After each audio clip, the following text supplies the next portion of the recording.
50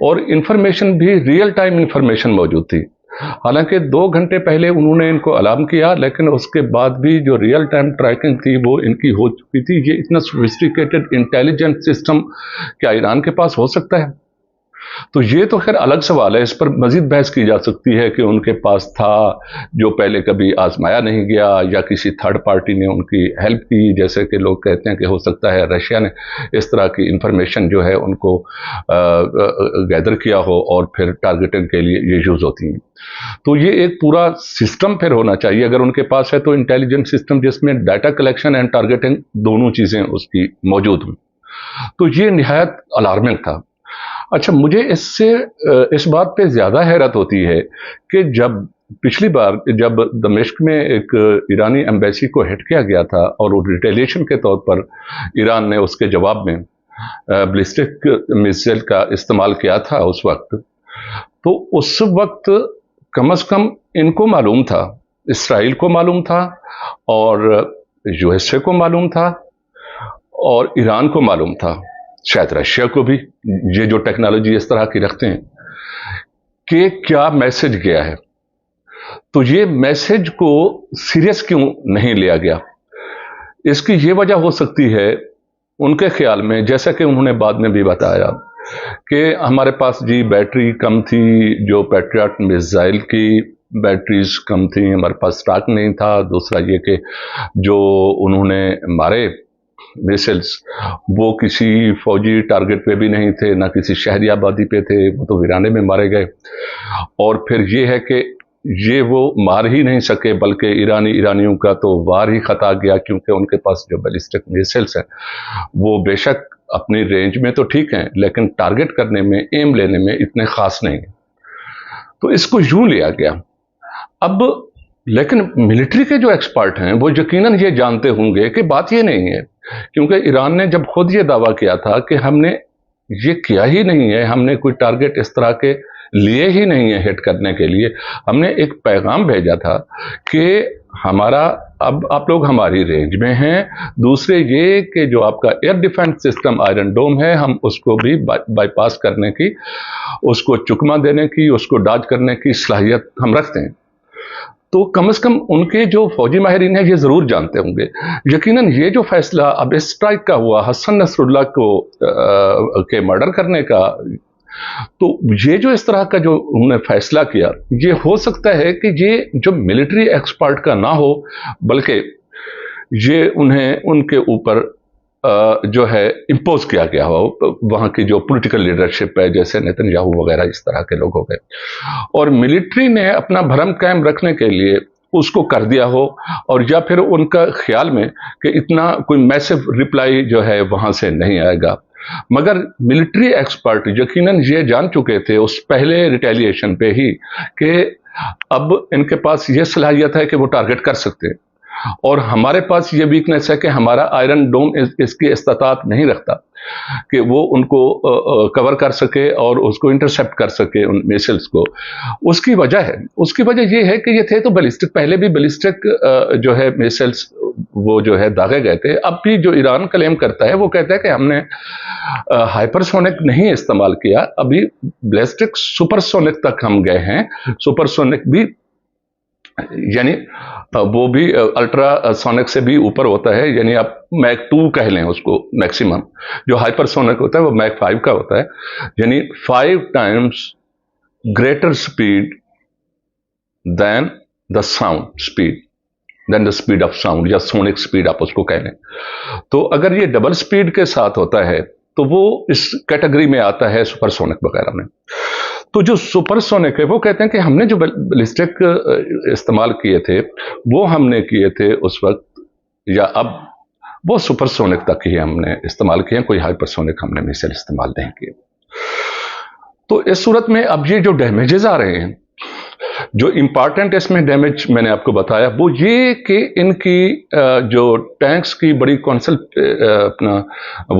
concentration تھی، ایک جگہ پر اکٹھ تھا، اور اس کے ساتھ جو ملٹری آرمڈ وہیکلز تھے وہ بھی موجود تھے، وہ بھی سارے ہٹ ہوئے. اچھا، اب ان باتوں سے اب جس کو سب سے زیادہ نقصان پہنچا وہ میرا خیال ہے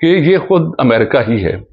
کیونکہ ایک تو اس کا جو پیٹریاٹ سسٹم ہے، ایئر ڈیفنس سسٹم، وہ ایکسپوز ہوا، اس میں یہ استطاعت نہیں ہے، جیسا کہ اب یہ بھی کلیم کر رہا ہے اپنا ملٹری ٹائمز جو ہے، ملٹری واچ سوری، یہ جو میگزین ہے، اس نے بھی یہ دعویٰ کیا کہ اگر سپر سونک تک بھی بیلسٹک چلا جائے تب بھی ان کے پاس استطاعت نہیں ہے کہ اس کو انٹرسیپٹ کر سکے، اور یہ حقیقت ہے۔ اچھا، اب تو پھر جو رہ گیا دوسرے نمبر پر جو آتا ہے وہ ہے S-400 امریکہ کا، یا S-500 اس کا اگلا ورژن ہے۔ اب جیسا کہ میں نے پچھلی آپ کی ویڈیو میں بھی بتایا تھا کہ یوکرین کے اندر جو پیٹریاٹ استعمال ہوا ہے، بہت زیادہ پیٹریاٹ سسٹم وہاں پر لگایا گیا، اور اس کے اندر پیٹریاٹ میسائلز جو اس کو انٹرسیپٹ کرتے ہیں وہ بھی بہت تعداد میں بھیجے گئے، اور 2 سال تک اس کی سپلائی جاری رہی۔ اب ان کے پاس ایمونیشن بھی نہیں ہے۔ تو اس صورت میں اب یہ کہنا کہ یہ نقصان جو ہے، اب یہ مالی نقصان میسو اس کا ڈیمیج بتایا جا رہا ہے کہ جو F-35 کی جو ایئر بیس ہے اس کو میسو نقصان ہوا ہے، موساد کے ہیڈ کوارٹر کو میسو بتایا جا رہا ہے۔ یہ اس دن یہ بلڈنگ کے شیشوں کو وائپر کرتے ہوئے دکھائے جا رہے تھے، جیسے بس یہ عام سا کوئی جیسے بڑی جالہ باری ہوئی ہے، کچھ شیشے ویشے ٹوٹ گئے، کچھ لائٹنگ وغیرہ ہوئی، اس سے ٹوٹ ٹاٹ کے کچھ بکھر گئے، اس طرح کے وہ جو ہے امیجز دکھا رہے تھے۔ مگر اب سیٹلائٹ نے دکھا دیا، اور کچھ اور انفارمیشن جو اندر کے سورسز تھے اس سے ظاہر ہے اس طرح کے بڑے میگزین کے بڑے سورسز ہوتے ہیں اندر بھی، وہاں سے بھی ان کو انفارمیشن ملتی ہے۔ تو یہ کہ بہت میسو نقصان ہوا ہے ان کا، یہ جو ملٹری انفراسٹرکچر کے حوالے سے میں کہہ رہا ہوں۔ اچھا، اب دوسری طرف جیسے میں امریکہ کا بتا رہا تھا، امریکہ کا جو اپنا ایئر ڈیفنس سسٹم ہے وہ ایکسپوز ہو گیا، اور اس وقت ایکسپوز ہوا ہے جب رشیا کے ساتھ یوکرین کی جنگ تقریباً آخری مرحلے میں آ چکی ہے۔ یوکرین کے جو فوجی ہیں پسپا ہو رہے ہیں، ہو سکتا ہے کسی وقت بھی ایک ماس سرنڈر ہو جائے، اور یا پھر پورا قبضہ ہو جائے، یہ کہا جا سکتا ہے، کیونکہ وہاں پر بھی Patriot system, air defence system کام کرنا چھوڑ گیا، یا تو وہ ناکارہ ہو چکا ہے، یا پھر وہ اپنی استطاعت کھو چکا ہے، یا اس کی قابلیت کو سرپاس کر لیا گیا ہے، جیسا کہ میں نے پچھلی دفعہ بتایا۔ اور دوسری صورت میں اگر آپ دیکھیں، جو اکانومی ہے امریکہ کی، اس کے ڈالر کے اوپر بہت زیادہ پریشر ہے اس وقت۔ اب کوئی چند دن پہلے کی بات ہے جب چائنیز جو یوان ہے وہ اس سے آگے نکل گیا اپنی ورتھ کے حساب سے۔ اب جیسے یہ پیٹرو ڈالر پہ ہی انحصار کرتے ہیں، اور یہ سارا خطہ جو ہے یہ ان کے ساتھ ابھی چائنا کے ساتھ ٹریڈ میں انوالو ہے، اور ان کا جو ڈیفنس ہے اس کا بھی پول کھل چکا USA کا۔ تو اس صورت میں کیا آگے وہ اسرائیل کو یہ مشورہ دے گا کہ جناب کیری آن؟ مجھے بالکل ہی نہیں لگتا۔ یہ ہو سکتا ہے لبنان کے اندر یہ اس طرح کے جو ہیں تھوڑی بہت کاروائیاں بارڈر کے قریب کریں، اور نقصان بھی وہاں پر اٹھائیں گے، اور نقصان کریں گے بھی صحیح، یہ بھی ہو سکتا ہے کسی اور لیڈرشپ کے پیچھے بھی، یا وہاں پر جو حزب اللہ کی لیڈرشپ ہے اس کے پیچھے پڑے اور 2-4 کلنگ کر دیں۔ لیکن ابھی جو خود وہ تسلیم کر رہے ہیں اسرائیلی، ان کے 8 فوجی مارے گئے، اور دوسری طرف سے دعویٰ یقین زیادہ ہوگا، لیکن میں نے وہ سنا نہیں ہے لبنان یا حزب اللہ کی طرف سے۔ تو یہ ساری صورتحال ہے۔ آپ میرے ساتھ رہیے گا۔ آپ سے درخواست ہے کہ اگر آپ کو میرے یہ انالیسس اچھے لگ رہے ہیں، میں نے ٹاپک چینج کیا ہے، تو اس کو کائنڈلی شیئر کریں، لائک کریں، اور دعاؤں میں یاد رکھیں۔ بہت شکریہ۔ اللہ حافظ۔